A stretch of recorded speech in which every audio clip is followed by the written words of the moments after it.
নাম কি তোমার? নাম জানি কি হবে? প্রেম হবে? কি রোমান্টিক ছেলেটা। কি নাম তোমার? এই নাম কি তোমার? সামি। সামি। এই যে তুমি আমাকে পাবলিকলি ইনসাল্ট করলা, এটার প্রতিশোধ আমি নিব। তোমাকে ভালোবেসে। তোমার তো দেখলে বুঝাই যায় না তুমি এত ঘাগোয়াল। দেখছিস নি এলাকায় 7 দিন হয় নাই পুরো একটা কাপ দিয়ে লাইছে। এই কিসের কথা বলতেছো? আমি কিছুই বুঝতেছি। আরে সোনাটা ভালো মাছটা বিলটা খাইতে জানো না? কি কয় চল জায়গা দেখ। কি চাই? Number, Facebook ID, Instagram ID. কি হবে এগুলো দিয়ে? প্রেম হবে? ইয়ো, আপনি তো নাকি ফ্রি হয়ে আসছেন, বুঝছেন? প্রেমে বলে মানুষ বেহার হয়ে যায়, বেহার হয়ে যায়, বেহার হয়ে যায়, তারপর বিয়ে হয়ে যায়। ওদিনের জন্য আমি খুবই সরি। আমি একটু মাফ করে দেন। আচ্ছা, ঠিক আছে, তাহলে নাম্বার দিলি চল। যদি না দিই, আন্টির কাছ থেকে গিয়ে নিজ দায়িত্বের নাম্বার নিয়ে আসবো, তারপর ফোন দিব খালি। নাম্বার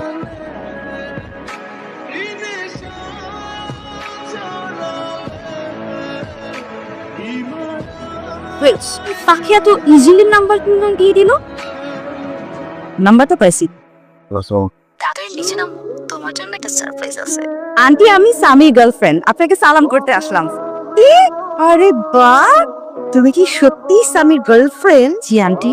তো সামি যে এত সুন্দর মিষ্টি লোক কি একটা মেয়েকে ভালোবাসতে পারে, এটা তো কল্পনাই করি নাই। বাকি হচ্ছে এসব বাইরে থেকে চেনে না জানেন একটা মানুষের সাথে একটা কথা বললো, তুমি এটা বিশ্বাস করে ফেললা? তুমি ওনাকে চেনো? চিনি। তুমি বলেছো না তুমি সামির গার্লফ্রেন্ড? জি আন্টি, আমি তো বলছি। মায়ের গার্লফ্রেন্ড বললে তো গার্লফ্রেন্ড হয়ে যায় না, তাই না? পরিচয়হীনা, নিজের পরিচয় চলতে পারেন না, সব জায়গায় যে বলে বেড়াচ্ছেন স্বামী গার্লফ্রেন্ড, স্বামী গার্লফ্রেন্ড, এটা মানে কি? আমার বয়ফ্রেন্ড নাই, আমাকে গার্লফ্রেন্ড হিসেবে মেনে নিলেই তো হয়। রিয়েলিটি মাইনে নাও, তোমার 12টা বাইজে গেছে বুঝছো। আমি রিয়েলিটি মাইনে নিয়েছি, তুমি কিন্তু আজকে থেকে এই বাড়িরই মেয়ে বুঝছো। জানতাম আমার ফের পাওয়ার পর তুমি ঠিকই আমাকে সুসুর করে কারো দেখো। সমস্যা কোথায়? সমস্যা আমার মাথায়, পাগল হয়ে গেছে কোথায়, মাথাটা খারাপ হয়ে গেছে। I am not your boyfriend, okay? আপনি যেটা করতেছেন এটা কিন্তু একটা ক্রাইম। প্রেম পাওয়ার পর মানুষ পাগল হয়ে যায়, এটাই বুঝতেছি। পাগল কি না করবে বলো তো? কিছুদিন পরে আমার একটা ভাইব হচ্ছে, তো তুই তো আনরোমান্টিক কথা ঠিক না। আমি চাইলে আপনার সাথে খুব উত্তেজিত হয়ে কথা বলতে পারতাম, কিন্তু এটা আমি বলবো না। কেন? আপনি তো শুধু বেহায়া না।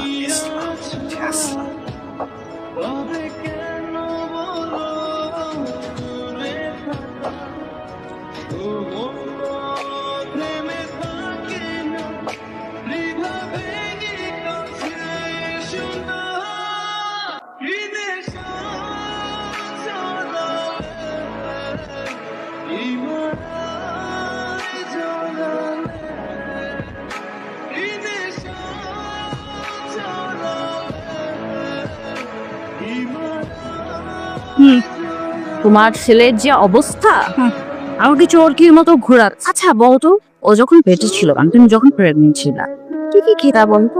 এত খারাপ ব্যবহার কেন? আমার ছেলের মতো ভালো ছেলে তুই আর একটাও খুঁজে পাবি না। সেজন্যই তো তোমার এই গুণধর ছেলের পিছন পিছন এখন পর্যন্ত আছে। আগে আসল শয়তানটাকে একটু জ্বালিয়ে আসি। তোমাকে একটা কথা বলতে চাই, কিন্তু কেমন যেন লজ্জা লাগতেছে। এমন টোনে কথা বলেন কেন? সবসময় নর্মাল ভাবে কথা বলতে পারেন না? কি করবো বলো, তোমার সামনে সে কেমন যেন অ্যাবনর্মাল হয়েছে। যে একটু আগে তোমাকে টাচ করলাম না। এটা কাজ করেন তো, আপনার বাবার নাম্বারটা আমাকে দিতে দেন তো। তাদেরকে একটা ফোন দিতে হবে, ফোন দিলে সবকিছু ঠিক হয়ে যাবে। দেন। আমার বাবা মা নাই, যা বলার আমাকে বলতে হবে। আর আমার পিছনে পিছনে কেন ঘুরেন? আমাকে কেন জানান? তোমার পিছনে দাদা ছাড়া তো আসলে আর কিছু করার নেই। দেখার পর থেকে না ঝামেলা হয়ে গেছে বুঝছো। কি করবো আমি বলছো? এখন পড়ালেখা করবো তো, কিছু মনে করবেন না। সরি, আপনাকে বের করে দিতে হবে। Get out, get out, get out, get out. Surprise দিলাম, খুশি হলে তুমি? বলো বলো বলো বলো। কিসের সারপ্রাইজ? আমি তোমার জন্য পুরোটা ক্যাফে বুক করছি, অফিসিয়ালি ভালোবাসা কথা বলা। তুমি তো বই থেকে কখন তোমার মুখ তুলবে না, তাই আমি ভাই কি আবল তাবল কথা বলতেছো তুমি? কিছুই বুঝতেছি না। আবল তাবল কথা কোনো বলি নাই, মানে বলবো। আমি তো মানে ভালোবাসো, আমাকে প্লিজ ভালোবাসো। আগামীকাল বিকেল 5টায় ঠিক এই জায়গাতেই আমি আসবো। কে? এইটা কি নর্মালের কথা বলে যারা পাগল? হ্যালো, বসেন। আমি জানি না আপনি টেলিভিশন দেখেন কিনা, অভিনেত্রী মিহি তোমাকে ছোট কথা বলছিলাম না? হ্যালো, কিন্তু আমাকে সব বলেছে আপনাকে নিয়ে। আপনি এরকম পাগলামি প্রতিদিনই করেন, তাই না? কিন্তু স্বামীর মুখে আমি সব শুনে না ভেবে নিয়েছিলাম আপনি বোধহয় কোনো কলেজ গার্ল না। আপনি কিন্তু বেশ বড়, তাহলে এমন ছেলে মানুষই কেন করেন আপনি? কে? আরে বলছি 4 বছর আমরা এঙ্গেজড। আমাকে সবাই চেনে তো, তাই চাচ্ছিলাম যে এই সম্পর্কটা হাই থাকবে। এক্সকিউজ মি, আপনি এখন কোথায় যাবেন? প্লিজ বসুন না, আপনি কিছু বলুন। Congratulation. You are to phone. তো সুন্দর একটা মনের মানুষ তুমি হারিয়ে ফেলতে যাচ্ছ। ও পড়াও কি আছে, আমি চাই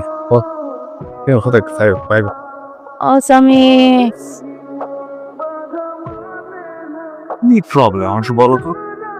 কেমন লাগতেছে সঙ্গে বলো, শাড়ি তো বুঝতে পারি না, সুন্দর করছি, ব্যালেন্স কি কেন? আমার তো মাথার ব্যালেন্স।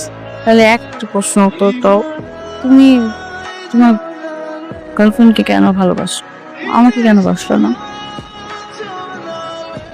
তোমার গার্লফ্রেন্ড তোমাকে পাবে, একদম বাজি ধরে বলতে চাইবে আমি তোমাকে না পেয়েও যতটা ভালোবাসি ততটা ভালোবাসবে না তোমাকে। চলে তো যাবো, আসলেই চলে যাবো, তোমার সামনে আর আসবো না। তোমাকে না দেখলে না আমার ঠিক খারাপ লাগে না, দম বন্ধ হয়ে আসে। ঠিক আছে, কি হবে ঠিক হবে জানি না, আমি আসবো না তোমাকে বিরক্ত করতে। হয়তো নিঃশ্বাস নিব, বেঁচে থাকবো কিনা আমি জানি না।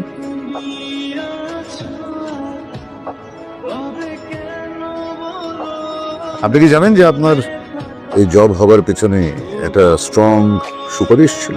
আমি স্যার সব সুপারিশ পছন্দ করি না, আমি মেধায় বিশ্বাসী। ছোঁয়াকে চেনেন? আমি খুব অবাক হচ্ছি, এরকম একটা সাইকোমেকে আপনি কিভাবে চেনেন স্যার? আমার মেয়েকে আমি চিনবো না? চমৎকার পার্সোনালিটি। অ্যাকচুয়ালি আমরা এখন একটা আনঅফিসিয়াল মিটিং এর মধ্যে আছি। হ্যাঁ, আই ডিডন্ট নো ও আপনার, সরি উনি আপনার মেয়ে। একজন বাবা হিসেবে আজকে আমার সত্যি গর্ব হচ্ছে যে আমার মেয়ে সত্যি একটা যোগ্য ছেলে নির্বাচন করেছে। কোনো কিছু তার পছন্দ হলে সেটা আদায় না হওয়া পর্যন্ত সে ছাড়বে না। আর এখানে সে তো তোমাকে ভালোবাসে। আমি তোমাকে কোনো রকম প্রেশার দিতে চাচ্ছি না। ভয় হয়, অনেক জেদি মেয়ে তো। ছোটবেলায় একবার একটা খেলনা আনতে দেরি করেছিলাম বলে ছোঁয়া ঘরে আগুন লাগিয়ে দিয়েছে। ছোঁয়াকে দেখে স্পষ্ট বোঝা যাচ্ছে ও ঠিক নেই। সরি স্যার, এসবের মানে কি? এসব মানে দিয়ে তুমি কি করবা? যাও গার্লফ্রেন্ডের কাছে যাও, জানে তুমি যেখানে আসছো শেষ কাজ।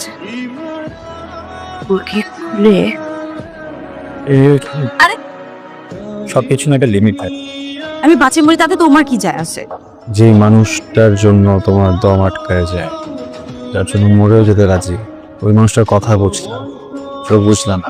আমি যাকে ভালোবাসি তার মুখের কথাই বিশ্বাস করি। এটা কি বলে জানো? অন্ধবিশ্বাস। অন্ধবিশ্বাস কারা করে জানো? বোকারা। বোকা বলতে তোমাকে ভালোবাসছি, যাও আমার গার্লফ্রেন্ডের কাছে যাও।